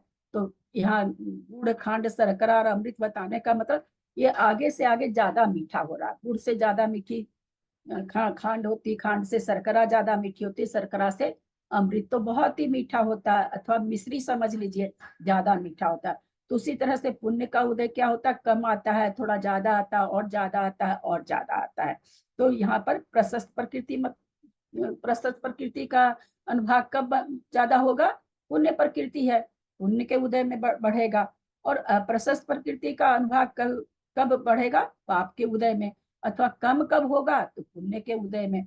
तो कह रहे हैं जो प्रशस्त प्रकृति है उनका नीम कांजी विष हलाहल के सदृश फल वाली होती है, या शक्ति वाली होती है, या स्पर्धक वाली होती है। अघातिया कर्मों की प्रशस्त प्रकृतियों में शक्ति स्पर्धक के भेद ध्यान रखिएगा। शक्ति के लिए जब बात करेंगे तो स्पर्धक करेंगे। कर्म परमाणु की जब बात करते हैं तो निषेक उदय में आए, 512 निषेक उदय में आते हैं। इस तरह से फल की शक्ति का नाम स्पर्धक है, और फल देने योग्य जो कारमान बरगना हो जाती है उसका नाम निषेक है। शक्ति स्पर्धक के भेद गुड़, खांड, शर्करा को यहाँ मिश्री कह रहे हैं, और अमृत के समान है। इनमें क्रम से अधिक मिठास है, तथा अप्रशस्त प्रकृतियों के नीम कांजी विष हलाहल के समान अनुभाग है। विशेषार्थ अघातिया कर्मों की प्रशस्त प्रकृतियों के प्रतिभाग अर्थात शक्ति के भेद गुड़, खांड, शर्करा, मिश्री और अमृत के समान है। जैसे गुड़, खांड, शर्करा, मिश्री और अमृत एक दूसरे से अधिक सुख के कारण यानी मिष्ट हैं, उसी प्रकार गुड़ भाग, खांड भाग, शर्करा भाग और अमृत भाग रूप प्रशस्त प्रकृति के स्पर्धक अधिक सांसारिक सुख के कारण हैं, तथा अप्रशस्त प्रकृतियों के प्रतिभाग नीम, कांजी, विष, हलाहल के समान है। जिस प्रकार नीम, कांजीर, विष और हलाहल एक दूसरे की अपेक्षा अधिक कटु हैं, उसी प्रकार नीम भाग, कांजीर भाग, विष भाग व हलाहल भाग रूप अप्रशस्त प्रकृतियों के स्पर्धक दुख के कारण हैं। बहुत इजी है समझने की। इसमें यहाँ प्रशस्त प्रकृतियां 42 है, अप्रशस्त प्रकृतियां 37 हैं। वर्णादि प्रकृतियां प्रशस्त अप्रशस्त दोनों रूप से गिनी गई हैं। प्रशस्त प्रकृति गुड़, खांड, शर्करा व अमृत, या गुड़, खांड, शर्करा अथवा गुड़ व खांड तीन भाव रूप। यानी जो प्रशस्त प्रकृति है कितना भी कम परिणमन करेगी फिर भी गुड़ और खांड रूप तो करेगी ही करेगी, केवल गुड़ रूप नहीं करेगी। ये सब सिद्धांत आप लोग को लिख लेना चाहिए। परीक्षा में हमारे सुनील जी इसी तरह के प्रश्न पूछते हैं। प्रशस्त प्रकृतियों का अनुभाग कभी भी एक रूप नहीं होता, कम से कम 2 रूप होगा, वो गुड़ और खांड रूप होगा। प्रशस्त प्रकृतियों का अनुभाग कभी भी एक रूप उदय में नहीं आता, कम से कम दो रूप आएगा। कौन सा? गुड़ और खांड रूप। इतना तो उदय में आएगा ही आएगा, अथवा इतना तो बंधेगा ही बंधेगा। तो तीन ही भाव रूप परिणमन करेगी, या तो गुड़ खांड शर्करा और अमृत रूप करे, या गुड़ खांड शर्करा रूप करे, या गुड़ और खांड रूप करे।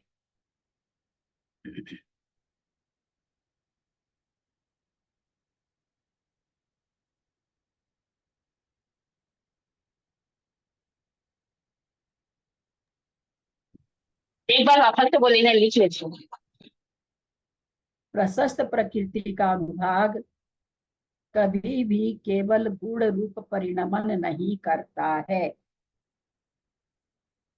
प्रशस्त प्रकृतियों का अनुभाग कभी भी गुण रूप यानी एक रूप परिणमन नहीं करता है। या तो चार रूप करेगा, या तीन रूप करेगा, या दो रूप करेगा। कम से कम भी करेगा तो दो रूप तो करेगा ही, यानी गुड़ और खांड रूप तो करेगा ही।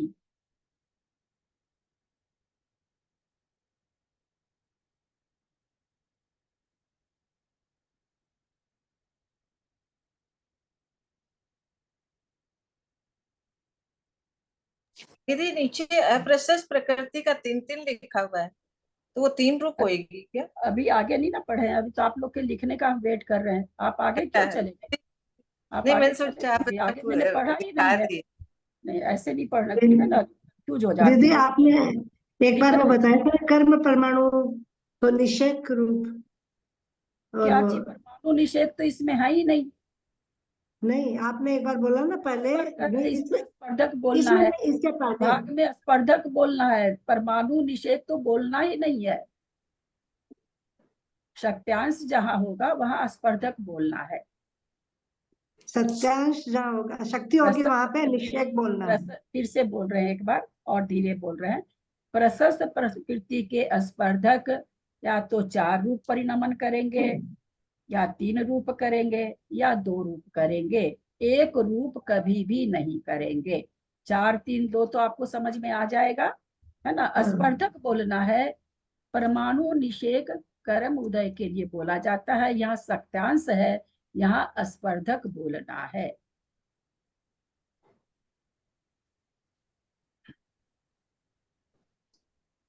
आगे चलूं।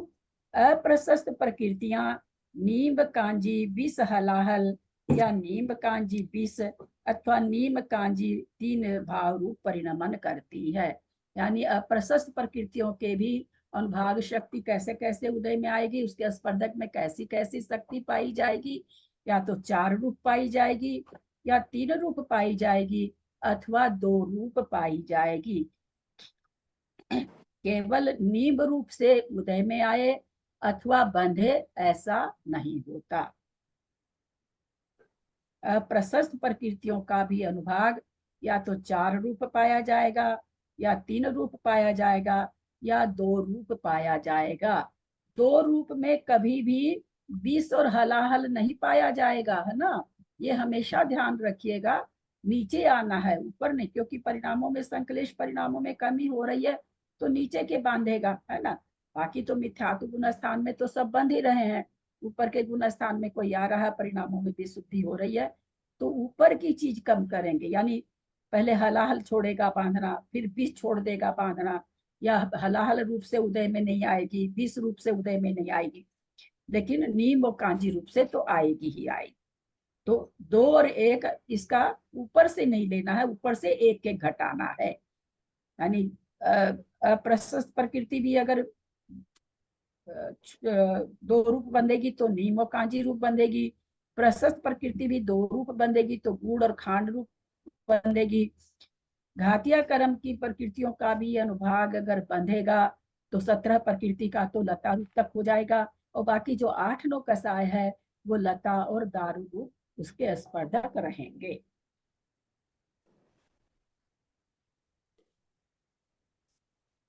इस तरह से अनुभाग प्रकरण, जो कि हम समय बेसमय चिंतन में ला सकते हैं, अनुभाग बंध हमको समझ में आता है, क्योंकि हमको फल मिलता है। और चीज तो हम नहीं समझ पाते हैं, लेकिन फल दान शक्ति हमको थोड़ी थोड़ी अनुभव में आ जाती है। हम इसको अपने जीवन में अनुभव में ले सकते हैं कि हमारे किस तरह के कर्म का कैसा अनुभाग हमारे हृदय में आ रहा है, और हम उससे कैसे बचें, उसके लिए हम पुरुषार्थ कर पाएंगे।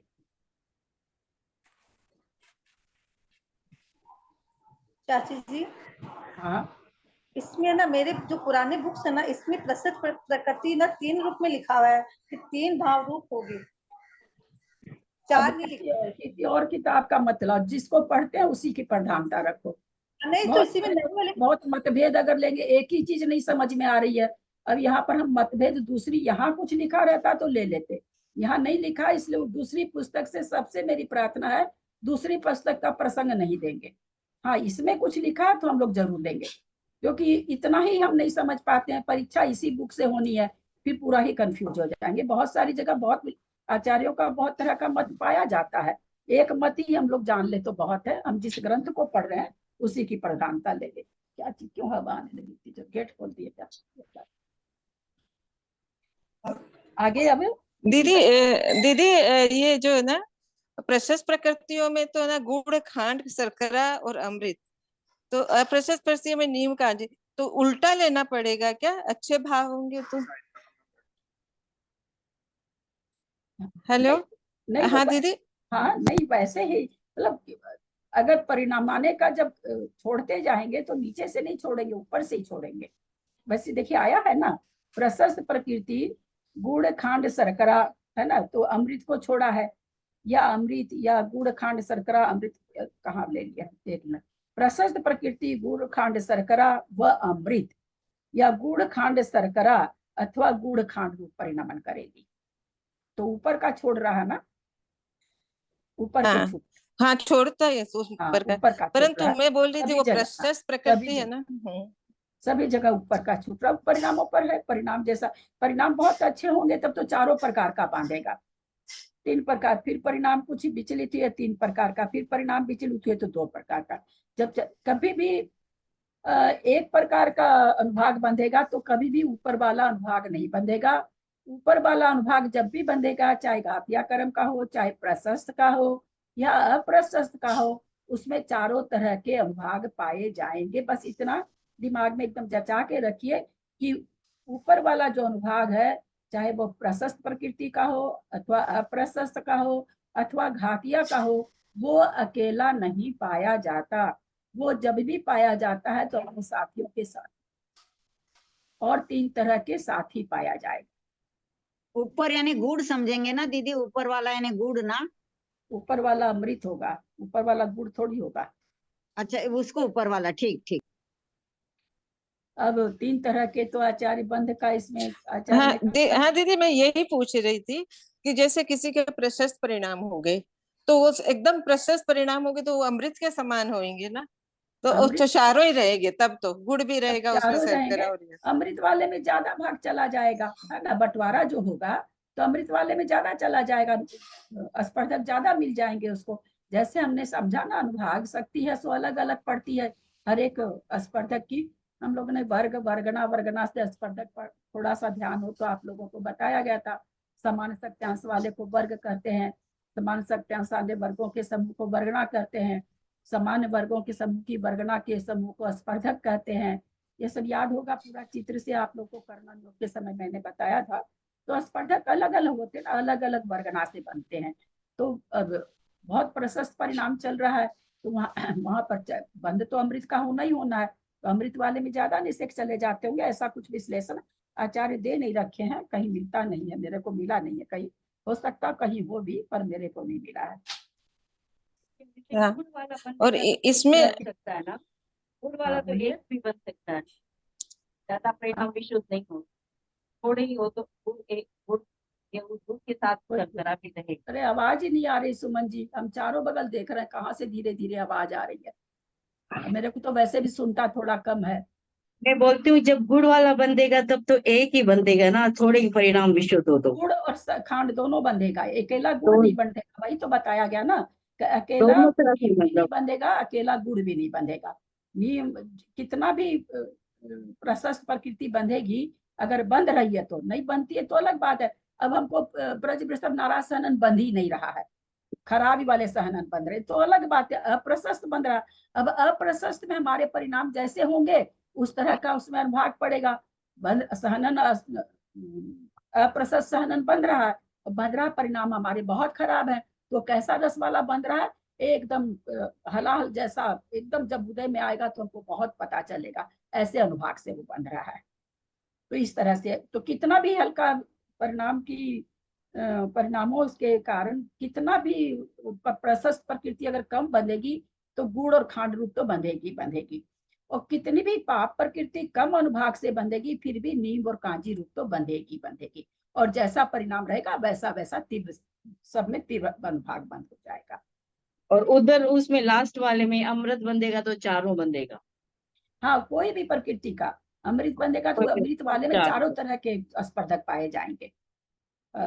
हलाल बंध रहा है तो उस समय चारों तरह के उसके नीचे चारों तरह के स्पर्धक पाए जाएंगे, है ना। उसी तरह घातिया कर्म चारों तरह के स्पर्धक पाए जाएंगे। जब भी बंधेंगे अगर ऊपर वाला स्पर्धक है तो उसमें चारों तरह के स्पर्धक पाए गए। दीदी प्रशस्त प्रकृतियों में विशुद्ध परिणाम लेना चाहिए और अप्रशस्त प्रकृतियों में ऐसा थोड़ी संक्लेश, होता है, ऐसा थोड़ी होता तभी है किसी के भी नहीं तो परिणाम दीदी एकांत विशुद्ध से परिणाम से आगे क्यों कैसे बंधेगी? विशुद्ध परिणाम से विष नहीं बंधेगा ना। ऐसा कभी होता है क्या किसी भी जीव के? वो वहां छोड़ दीजिए, अनंतानंत जीव जो है कहाँ है, पहले दूसरे तीसरे चौथे गुण स्थान में है ही नहीं। चौथे गुण स्थान में तो अनंतानंत असंख्यात ही जीव है। तो कभी भी किसी भी जीव का ऐसा होता है कि खाली एकदम खराब परिणाम चले उत्कृष्टता से। हम लोग शादी अनादि बंध पढ़ के आ रहे हैं, सभी तरह के परिणाम चलते रहते, किसी समय विशुद्ध परिणाम की थोड़ी सी मात्रा रहेगी। तो उस थोड़ी सी मात्रा के कारण से क्या होगा कि कांजी रूप हमारा क्या कहते हैं, नीम कांजी और क्या है विष हलाल, विष रूप हलाल रूप स्पर्धक नहीं बंधेंगे। थोड़ी सी विशुद्धि, थोड़ी विशुद्धि संक्लेश परिणाम तो चल रहे हैं पर उसमें थोड़ी सी विशुद्धि। अभी अपने लोग ने पढ़ा ना, वो भामंडल को ले गया, ले जाकर के मारने के लिए ले गया और तब तक में उसके परिणामों में विशुद्धि और ज्यादा विशुद्धि आ गई। पहले से उसके परिणाम में विशुद्धि होगी तभी तो विशुद्धि आई ना, उसको ज्यादा विशुद्धि आ गई। उसने क्या किया, लघु कर्ण विद्या के द्वारा कुंडल पहना के उसको छोड़ दिया। तो ऐसा नहीं होता किसी के भी कि संक्लेश परिणाम चलता है तो बहुत वैसे अवसर बहुत कम आते हैं, जबकि हलाहल को ही अथवा अमृत को ही ज्यादा स्पर्धक मिले कि वैसे परिणाम जल्दी से जनरल बीच के परिणाम चलते रहते हैं, बीच के हम लोग का अनुभाग पड़ता रहता है। बहुत तीव्र अनुभाग चक्रवर्ती वाला, बहुत तीव्र अनुभाग सातवें नरक के नारकी का, ऐसा जल्दी से सबको बंधता नहीं है, बीच के परिणाम ही चलते हैं सबके। बीच के सिर्फ एक रूप कुछ भी नहीं बंधेगा, न लता रूप बनता है न विष हलाल, मतलब इसमें माने तो नीम रूप नहीं, गुड़ रूप नहीं, क्योंकि उसमें लता में भी लता और दारू के अनंत बहुभाग का वो बनता है, वैसे बोल रहे हैं। लेकिन सिर्फ एक रूप 17 प्रकृति के बारे में कहा गया ना कि खाली लता रूप भी बनती है। 17 प्रकृति के बारे में तो बोला गया ना, 17 प्रकृति जो है ज्ञानावरण, दर्शनावरण और अंतराय की और पुरुष वेद, क्या कहा गया, ये 4 संजलन का सार, ये कैसे बनती है? तो बोले ये लता रूप से भी फल देती है। नहीं देगी तो छपक श्रेणी चढ़ेगा कैसे कोई? ये किसको होगा एक रूप बंद? बताया गया ना, केवल छपक श्रेणी वाले के, उपसम श्रेणी वाले के भी नहीं होगा, यहाँ तक कि प्रायोग्य लब्धि वाले के भी नहीं होगा। दीदी एक बात बताइए, आपने बताया था ना पहले, वो मिश्र वाला बताया था ना आपने कि मिश्र में क्या, वो मेरे को थोड़ा सा समझ में नहीं आया, उसमें क्या मिश्र होगा? प्रकृति जो सम्यक मिथ्यात्व प्रकृति है, उसमें चित्र में बना, चित्र देखिए आप निकाल के, आपको देखेंगे उसमें दारू के बीच में ही मिश्र लिखा हुआ है। तो उसमें कौन से स्पर्धक पाए जाएंगे? तो सारे सर्वघातीय स्पर्धक हैं। और किसके हैं? केवल दारू रूप है, उसमें अस्थि शैल रूप स्पर्धक नहीं है मिश्र प्रकृति में, है ना। सम्यक प्रकृति में तो सारे लता रूप स्पर्धक हैं, थोड़ा सा अनंत बहुभाग अनंतवा भाग दारू का, तो उसमें तो केवल देशघाती स्पर्धक है, सर्वघाती स्पर्धक है ही नहीं। फिर मिश्र प्रकृति है तो उसमें सारे सर्वघाती हैं, पर कौन से? दारू वाले हैं, शैल और अस्थि वाले नहीं है उसमें।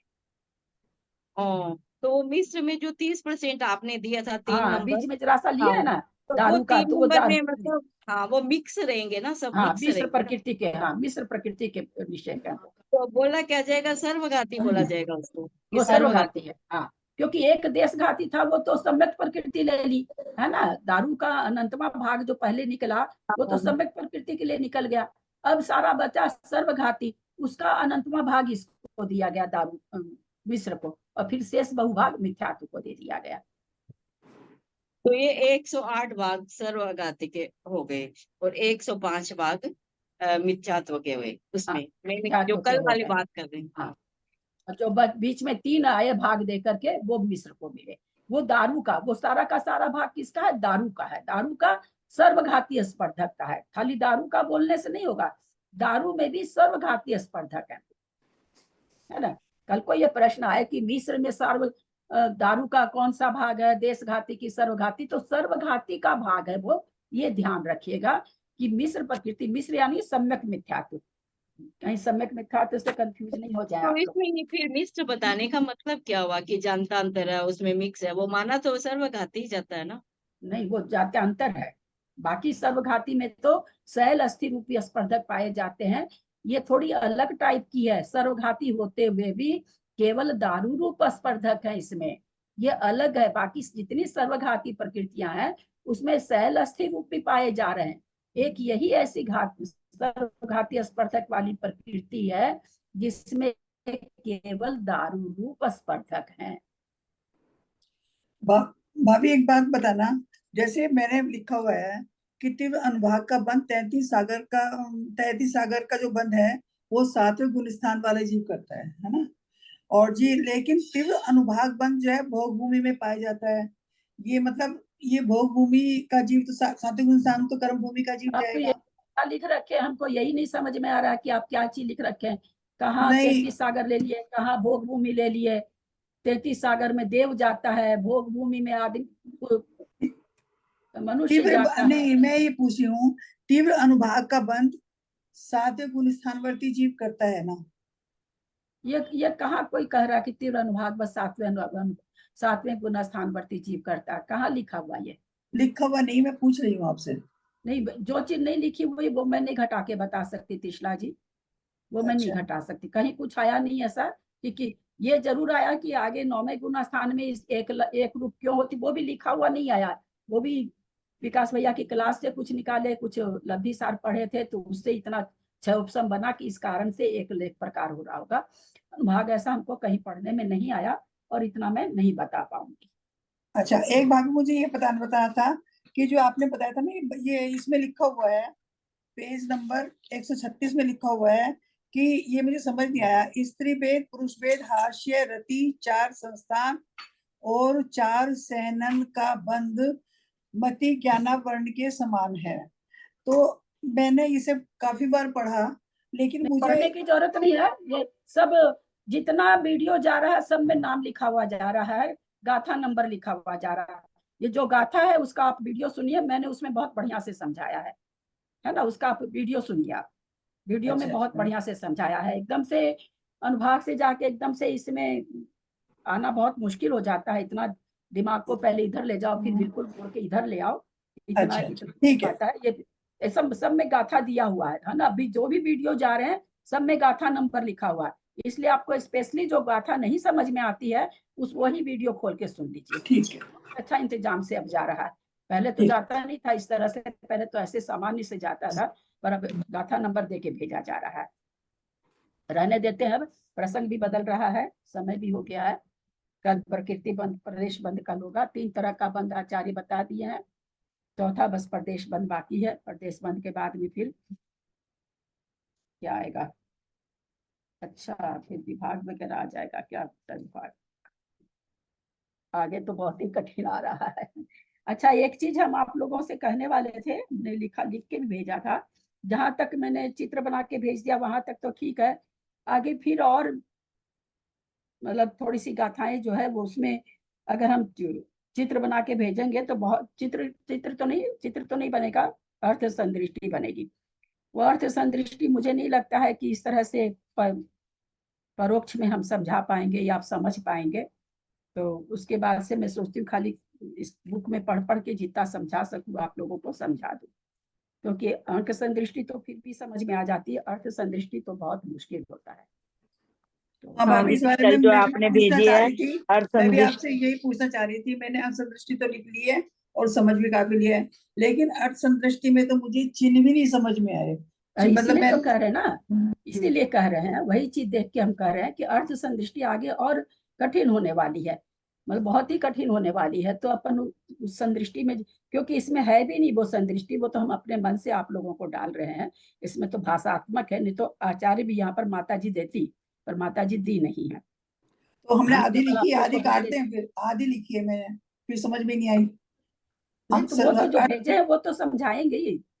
अच्छा, जो वो भेजे लिख हैं लें पूरी, वो लिख लें पूरी। हाँ वो तो समझाएंगे, जो भेजे हैं उतना तो समझाएंगे। लिखी तो पूरी है दीदी, लिखी तो पूरी है, पर वही समझ में नहीं आया। बस अर्थ संदृष्टि अंक संदृष्टि समझ में आ गया सारा, अर्थ अर्थ नहीं समझ में आया। वही तो कह रहे हैं ना, और आगे अर्थ ही संदृष्टि है, आगे अंक संदृष्टि नहीं है, इसीलिए कहे दीदी कि आप आगे ना उसमें रेड, ब्लू और ब्लैक 3 इंक यूज किए हैं ना, तो ब्लू की जगह पूरा ब्लैक से लिखे तो ज्यादा क्लियर दिखता है लिख दीदी। सकते हैं हम तो, हाईलाइट करने के लिए कि थोड़ा सा दिखाई दे जाए बढ़िया से। हमको खुद को नहीं दिखाई देता है मोबाइल मुझे में, नहीं दिखाई दिया, इसीलिए ब्लू वाला आप नहीं एक पढ़ ही, पाई। नहीं नहीं, एक कलर से भी लिख सकते हैं, अलग अलग कलर से जरूरत नहीं है, एक कलर हाँ से भी लिख नहीं, सकते हैं। मैंने आप भी लिखते हो ना, आप ब्लैक से लिखोगे ना तो ज्यादा उगड़ता है ना, तो फिर मतलब मुझे पढ़ने हाँ में बाद में ब्लैक से लिखी, मैं बाद में मेरे ध्यान आया तो फिर बाद हाँ, में मैंने बाद में ब्लैक से आपने लिखा। ब्लैक से लिखा है, हाँ पहले बाद ब्लू में से ब्लैक से नहीं, लिखा। जैसे 180 गाथा तक पेपर का लिखा हुआ है, तो क्या पूरा अनुभाग का नहीं आप ले ले तो पूरा ही प्रकरण हो जाएगा, 4 गाथाएं बचेंगी। अनुभाग अब कहाँ, अब तो प्रकृति आ रही है। नहीं नहीं, 180 तक पेपर होगा ना, लिखा हुआ है ना। अच्छा वो क्या, अरे वो हाँ, 177 ही लिखे थे ना, तो मैंने ग्रंथ तो देखा नहीं कि कहाँ तक अनुभाग है, और निर्मला मैंने दीदी बस ने ऐसे ही लिख दिया उनको निर्मला कि दीदी ने 180 तक 180 लेना। तक लिखा है। अब ठीक है, नहीं उतना देखिए, बार बार किसी को नहीं बोला जाता। सुनीता जी थोड़ा सा आप लोग मेरी स्थिति समझा करिए, हाँ समझ मेरे सकती हूँ, मैं तो मेरे को कहती भी है थोड़ा पूरा ही समझने की चैप्टर हो कोशिश जाता। करिए।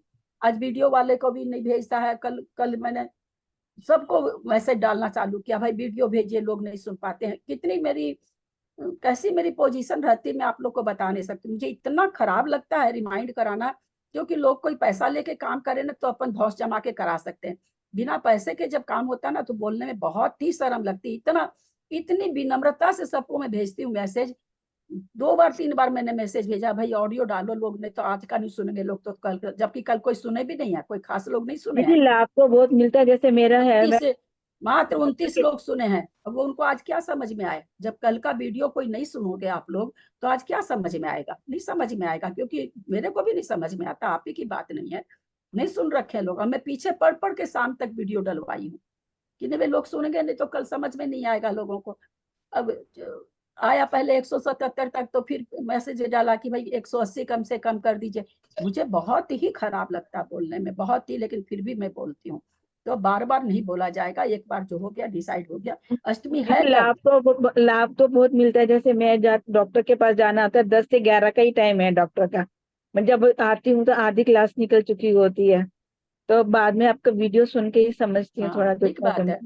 क्या ये अष्टमी है कब? सैटरडे को है शनिवार दीदी। की है, शनिवार की है। शनिवार की है आज? आज बुधवार। बुधवार है। नहीं ये तो उसकी है, संजय की है। कौन सी, वो छोटी सी वाली क्या? हाँ हाँ, तो ये तो सब लाने।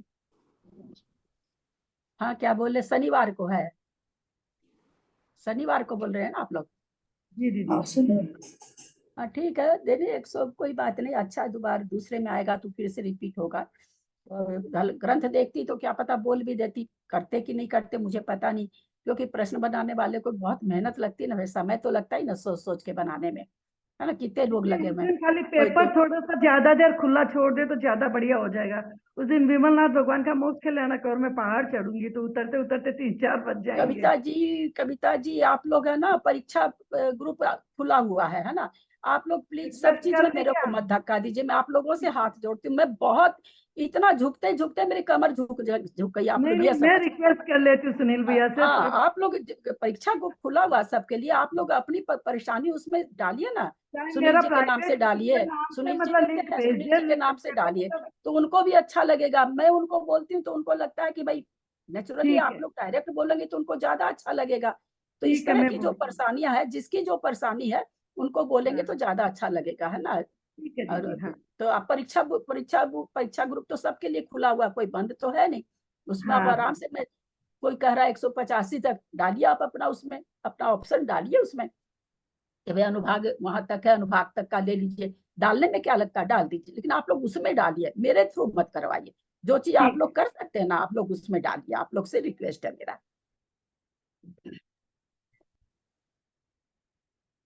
चलिए, कल से प्रदेश बंद होगा। जो चित्र मैंने बना के भेजे वो प्रदेश बंद के हैं, है ना। मैं सोची आज होगा इसलिए मैंने कल बना के भेजा फिर, लेकिन आज तो समय इसी में हो गया। अनुभाग बंद सबको बढ़िया से समझ में आया होगा। अनुभाग फलदान शक्ति, जो फल का वेदन होता है उसी को अनुभाग बंद कहते हैं। फल का हमें पता चलता है, और इस कारण अनुभाग शक्ति से हम अपने आप के परिणामों को बहुत कुछ पकड़ सकते हैं, बहुत कुछ अपने परिणामों को बदल सकते हैं। ये हमारे हाथ में है। और कोई चीज को समझ में नहीं आता, कितने प्रदेश उदय में आ रहे हैं, कौन से कर्म की किस तरह की स्थिति आ रही है, ये कब तक उदय में आएगा, कुछ भी हम लोगों को पता नहीं चलता।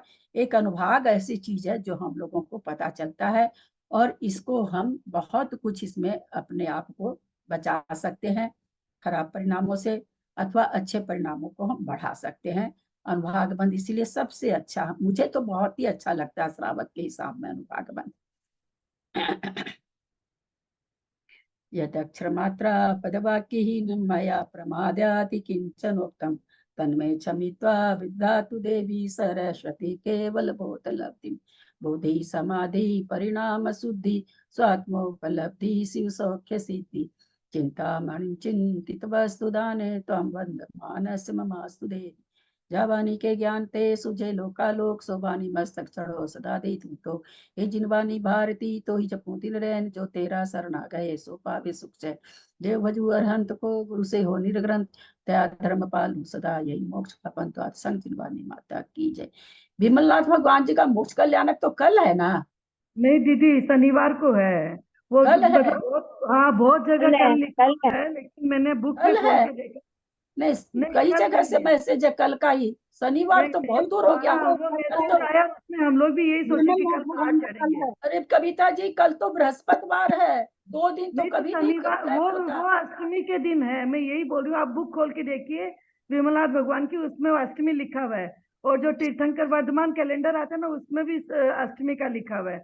हम लोग भी मैसेज को देख के कल ही पहाड़ चढ़ने के लिए बाइक बुक कर लिए थे, लेकिन फिर आज कैलेंडर देखे तो पता चला कि अरे ये तो शनिवार को है, फिर बुक खोले तो आप अलग अलग जिनवाने में अलग अलग तिथि है। क्या खाना होगा वही बन जाएगी। हाँ वही तो बोलना हाँ, चाहिए और क्या। कई जिनवारी में तिथियां भी अलग अलग है। ठीक अलग है। अलग है, किसी में तीर्थंकर छठ, ने शनिवार का किसी ही में दिया, छठ और किसी में अष्टमी है, लेकिन अष्टमी का हाँ, ही मान रहे हैं। अष्टमी का ही मान रहे हैं, वही तो। देखे कल ज्ञानमती माता जी कब मानती हैं। और हमारे पता में नहीं। तो कल बाकी का लिखा प्रणाम, हुआ बाकी सभी प्रणाम ललिता जी, सब बड़ों को था। तो प्रणाम, प्रणाम जय सबको, जिनेन्द्र। साधु जय जिनेन्द्र।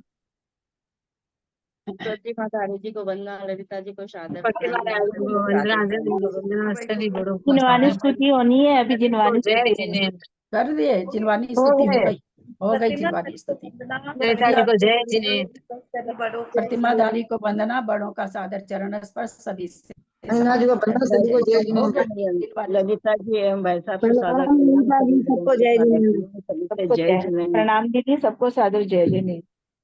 आप लोग अपनी अपनी प्रॉब्लम जिसकी भी जो है परीक्षा ग्रुप में आप लोग डालिए, है ना। मान्य होगी तो हो जाएगी, नहीं तो ना, कोई बात नहीं है। हो जाएगी तो बहुत अच्छा। बंद कर रहे हैं।